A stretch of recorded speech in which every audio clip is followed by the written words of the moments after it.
Hello and welcome to my channel. Today I'm going to show you how I make this super cute Valentine's themed mini quilt. I got the pattern from Fat Quarter Shop. It's a free download. I'll link it down below.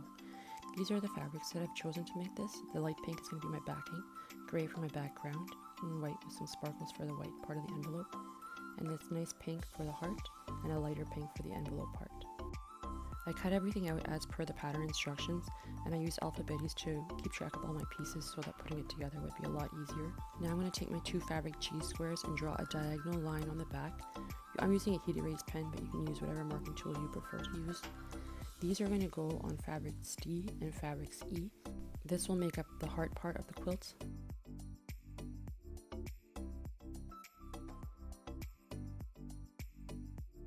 Now I'm taking fabric G and placing it in the bottom right hand corner of fabric E. I'm going to pin it in place just so that it doesn't move around and shift while I'm sewing it. Just make sure that when you're pinning it in place that your drawn line goes from outside edge to outside edge and not towards the middle of the block. And fabric G will also go on the top left hand corner of fabric D. And then I'm just going to sew along that line. I really need to get an open toe foot. It would make this a lot easier, but this works for now. Now I'm going to remove my pins and I'm going to double check that I sewed correctly before I trim anything, just to make sure that it's all nice and even. I don't want to have to fix it later on, and it'd be easier to fix now if I need to. Now I'm going to take my ruler and I'm going to line my 1/4 inch line right up with my stitch line on the ruler.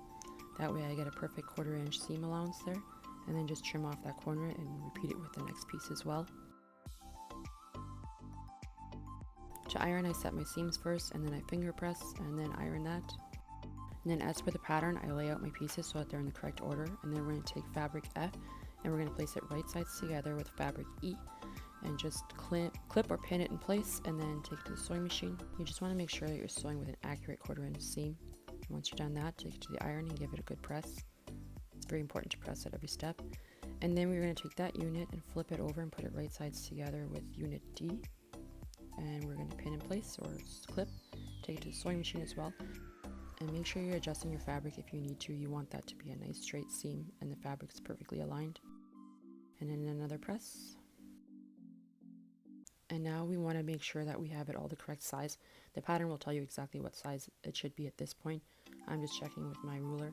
I really need to invest in one of those big square rulers that would make stuff like this a lot easier. And it is good, so then we're going to move on. Now we're going to take fabric I and place it on either side of the unit and pin in place or clip and take it to the sewing machine, and once again making sure we do an accurate 1/4 inch seam.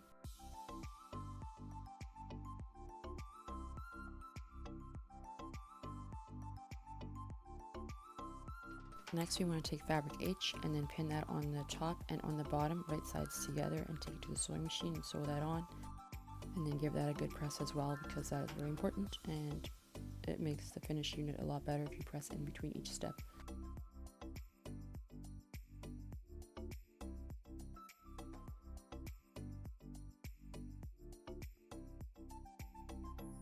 Now we need to take fabrics A and J and cut them on the diagonal.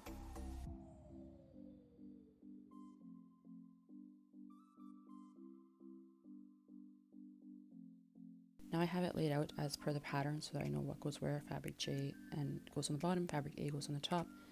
So I have marked my center points. I just folded everything in half and gave it a finger press to give a nice little crease, but you can use a marking pen if you want to. It's entirely up to you which method you prefer. And then you want to put them right sides together, making sure that you line up those center points.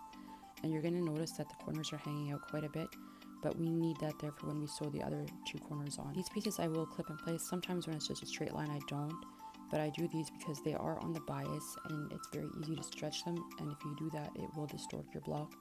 Anytime you sew on the bias, you want to be careful not to stretch or pull on it too much.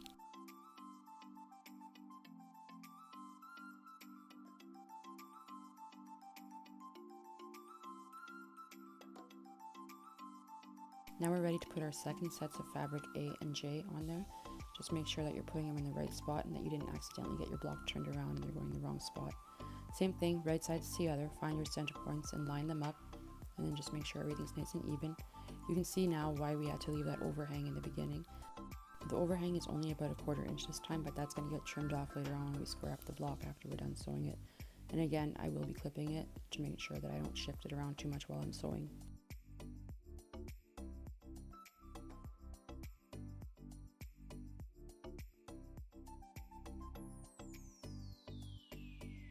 now it's time to square it up and trim it. The pattern will tell you exactly what size this needs to be. I don't have a big square ruler, so what I did is I marked my center points on all 4 sides, and then I just lined those center marks up with grid lines on my cutting mat. That way I can kind of figure out where I need to trim. One of those large squaring up rulers would definitely make this a lot easier, but I don't have one, so I just make do with what I have. And then we're going to take fabric K and we're going to place it right sides together at the bottom of this unit. That's going to complete the envelope portion of this quilt. So I'm just going to clip that into place and take it over to the sewing machine and sew it and give it a good press.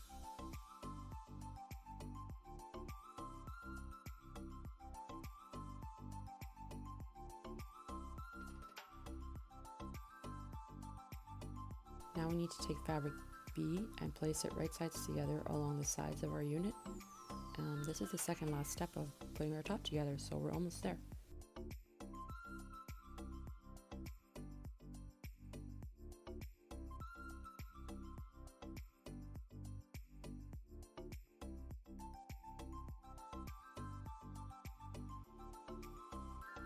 Now we're going to take fabric C and we're going to place them right sides together on the top and on the bottom of our unit, and then take it over to the sewing machine, sew an accurate 1/4 inch seam, and then take it to the ironing board and give it a good press.